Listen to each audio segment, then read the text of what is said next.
Үш қыз. Ертегі. Бір әйелдің 3 қызы болыпты.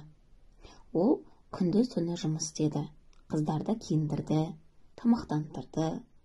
Жылдар өтті. Қыздар өсті. Бірінен соң бірі күйеуге шықты және алысқа кетті. Тағы да көп жыл өтті. Кемпір ауырып қалды.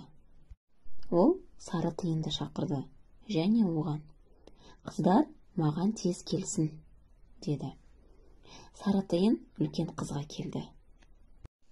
«Ой, мен барар едім, бірақ әуелі мына 2 табақты тазартуым керек», деді. «Онда отыр 2 табақпен», деді тиын. Сол уақытта қыз тасбақаға айналды. Тасбақа жөніне кетті. Сары тиын 2-ші қызға келді. «Ой, мен барар едім, бірақ әуелі мата тоқуым керек», деді. «Онда тоқы матаны», деді сары тиын. Сол уақытта қыз өрмекшіге айналды. Өрмекші жөніне кетті. Тиын 3-ші қызға келді.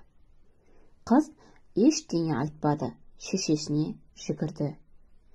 «Бақытты бол», деді тиын.